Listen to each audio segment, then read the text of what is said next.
Hello दोस्तों, आप सबका स्वागत है हमारे चैनल इंग्लिश स्टडी 24/7। मैं आपका इंग्लिश ट्यूटर विवेक चौहान। दोस्तों, आज के इस वीडियो में मैंने आपको पहले थंबनेल पे बता दिया है कि आज हम किसके ऊपर बात करने वाले हैं। यूपी बोर्ड इंग्लिश क्लास 12 अर्थात ये आज हम लोग बिल्कुल अपने पेपर का जो 14 नंबर है वो क्या कर लेंगे, हम लोग बिल्कुल यहाँ पे पक्का कर लेते हैं। एकदम समझ लीजिए, उसे आउट ऑफ नहीं आने हैं। पहले नंबर पे हम लोग क्या बात करते हैं, आर्टिकल के ऊपर, और एक दूसरा हम लोग बात कर लेंगे किसके ऊपर, ये सेंट्रल आइडिया के ऊपर। जितने भी हमारे 12th के एस्पिरेंट है, मतलब कि जो बच्चे हमारे क्या तैयारी कर रहे हैं, जो मतलब कि पेपर देने वाले इस साल, उस मतलब कि वो बच्चे ध्यानपूर्वक समझेंगे और इसको कंप्लीट कर लेंगे कहीं ना कहीं से भी। समझ में आ रही है ना? मैं आपको बता दे रहा हूं कि किस तरीके से हमें करने हैं। सबसे इंपॉर्टेंट है, हम आर्टिकल के ऊपर क्या करते हैं, बात करते हैं। आर्टिकल का मतलब होता है कि आप जानते हो कि ऐसे, ठीक है ना। जैसे हम लोग पहले जब पेपर देते थे यूपी बोर्ड के पैटर्न पे, तो उसको हम लोग ऐसे के नाम से आता था, ठीक है। लेकिन अब जब से एनसीईआरटी पैटर्न हुआ है, ठीक है, तो इसको क्या किया है ना कि ये सीबीएसई बोर्ड के पैटर्न पे क्वेश्चन इसमें थोड़ा सा यूटिलाइजिंग कर रखा है,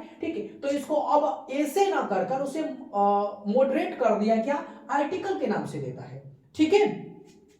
तो कोई घबराने की बात नहीं है। हम लोग इसमें जो सबसे इंपॉर्टेंट पॉइंट है उसके ऊपर बात कर लेते हैं। मैंने यहाँ पे 1 2 3 4 5 6 7, मैंने यहाँ पे 7 क्या किया है, आपको आर्टिकल्स के नाम दिए हैं। इसमें से आपको कंफर्म है कि एक तो आना ही है, निश्चित है। लेकिन इनमें से भी मैं आपको क्या कर दे रहा हूं, इंडिकेट कर दे रहा हूं कि किसको आप तैयार करोगे तो आपके एग्जाम में बिल्कुल कंफर्म है कि एक ना एक तो उसमें से मिलना ही है। ये 100% आपको गारंटी कही जा रही है, ठीक है। और उसी तरीके से सेम कंडीशन सेंट्रल आइडिया पे भी है, ठीक है। कंफर्म है कि आप यहां पे पढ़ रहे हो, कंफर्म है कि आपको कौन सा सेंट्रल आइडिया का आपको अभी ये बता दे रहे हैं, ठीक है। और अपने बचाव के लिए आप दो क्या कर लोगे, तैयार कर लोगे, ठीक है ना। और यदि सबसे बचाव चाहते हो तो तीनों का तीनों तैयार कर लो। उसके बाद कहीं से भी क्वेश्चन आपको सेंट्रल आइडिया की जो पॉइंट है वो कंफर्म है कि हो जाएंगे। बस नहीं, एक पॉइंट हम आपको, एक और चीज हम आपको दिखा दे रहे हैं, थोड़ा सा बता देना चाहते हैं। जैसे क्या कह रहा है, लिखा है यहाँ पे कि अब जैसे सॉरी, हम लोग पहले आर्टिकल की बात कर लेते हैं। योर एम्बिशन इन लाइफ,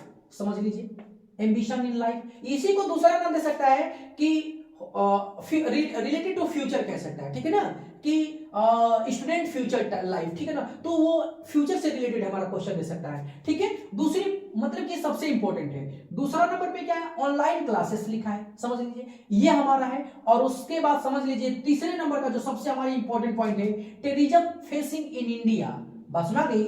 और चौथे नंबर पे हमारा क्या है, तीन तो हमको बिल्कुल, चार तो हमको कंफर्म कर ले, द प्रॉब्लम ऑफ अनएम्प्लॉयमेंट, समझ लीजिए, बेरोजगारी की क्या समस्या। आपको ये नहीं, यहां पे नहीं, आपको ये हिंदी वाले क्या निबंध में भी बहुत इंपॉर्टेंट होंगे। और आपको बता दे रहे हैं कि ये चीज आप क्या कर सकते हो, चार में से क्या करें, कंफर्म है कि आपको एकदम देने हैं, 100% आपको गारंटी के साथ कह दे रहे हैं, ठीक है। बाकी सब इंपॉर्टेंट शब्द, again position of women in India, या डेरिवेशंस, या डेमोक्रेटिक क्या वैल्यूज, समझ लीजिए, आपको मैंने बता दिया है। देखिए, हाँ, योर एम्बिशन इन लाइफ में क्या करना है, ऑनलाइन क्लासेस में क्या करना है, टेलीविजन में, या लिखने का पैटर्न क्या होता है। देखिए, आपको लिखने का पैटर्न होना क्या चाहिए, चाहे किस तरीके से आप लिखोगे, मेरा मानना ये चीज है, ठीक है। यदि आपको ट्रांसलेशन बिल्कुल आ रही है, ठीक है ना, यदि हिंदी से आप क्या कर इंग्लिश ट्रांसलेट कर रहे हो या इंग्लिश से हिंदी ट्रांसलेट कर रहे हो, ठीक है, तो आप इंग्लिश के किसी भी क्वेश्चन को क्या कर सकते हो, सॉल्व कर सकते हो। और ग्रामर पोर्शन वाले को छोड़कर, कुछ ग्रामर में भी कुछ क्वेश्चन जैसे ट्रांसलेशन है आप कर लोगे, ये हमारा आर्टिकल है कर लोगे, ठीक है, एप्लीकेशन है कर लोगे, ठीक है ना, लिख लोगे बनाकर, क्योंकि यदि आपको ट्रांसलेशन आएगा तब उसके बारे में थोड़ा सा थिंक कर करके लिख सकते हो। लेकिन सबसे इंपॉर्टेंट पॉइंट याद रख लीजिए कि यदि आप ट्रांसलेशन जानते हैं बनाना तो कंफर्म है कि यू कैन डू, आप आर्टिकल कर सकते हो, लिख सकते हो। और योर एम्बिशन इन लाइफ, भाई सीधी सी बात है, आपको जो आपके जीवन में करना है वही यहां पे क्या कर दो, छाप दो, समझ लो, इधर उधर कुछ नहीं करना है। आपका जो जीवन का जो उद्देश्य है ना, दूसरे को सोचो ही मत।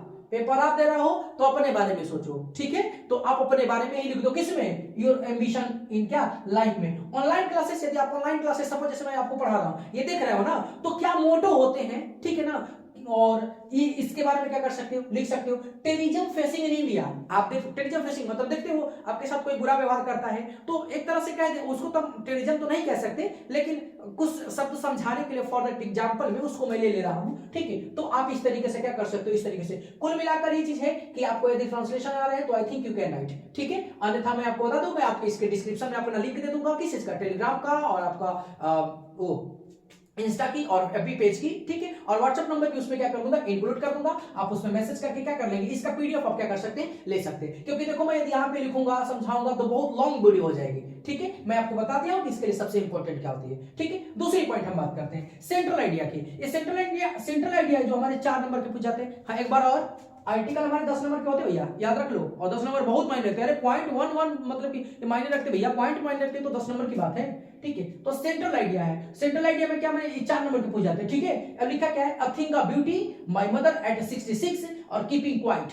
कंफर्म है, आप बैठो यहाँ पे और ये आएंगे अ थिंग अ ब्यूटी, समझ लीजिए, ठीक है। और थिंग अ ब्यूटी और या माय मदर 66 और keeping quiet. Thing a beauty में क्या लिखा हुआ है, इसमें बस हम बात कर सकते हैं फिजिकल ब्यूटी और क्या नेचुरल ब्यूटी के बारे में बात किया है। माय मदर एट 66 में क्या है, कमला दास है, आती है, उनकी माता जी क्या हो गई हैं, मर गई रहती है, ठीक है। तो उस समय जब वो अपने माता जी के घर पे आती हैं और गाड़ी से बैठ कर क्या करती है, वो जो एयरपोर्ट जाती है, तो उसी के बीच में जो दृश्य होता है ना, उसके बारे में यहाँ पे क्या कर सकते हैं, एक्सप्लेन कर सकते हैं। कीपिंग क्वाइट में क्या भैया, एकदम चुप रहो, ठीक है। इसमें क्या लिखा है, इसका जो कीपिंग क्वाइट है ना, तो कीपिंग क्वाइट में आपको बस यही चीज बताई गई है कि 1 2 मतलब 12 तक गिनो और क्या करो, शांत रहो। मतलब कि शांत रहने के लिए, जैसे मान लो कि आप शोर कर रहे हो, वहां पे जो शांति का जो माहौल है, शांत रहो, ऐसा वाली पॉइंट होती है ना, तो उसी के बारे में क्या कर सकते हो, यहाँ पे लिख सकते हो। जैसे शोरगुल ना करना, ठीक है। नाम से भी क्या है, एकदम बिल्कुल नाम से ही कंफर्म है कि कीपिंग क्वाइट का मतलब क्या होता है, शांति बनाए रखो, बात समझ गई। तो इस तरीके से क्या कर सकते हो, आप कर सकते हो। ये तो मैंने आपको 100% कह दिया है, ठीक है। और अपने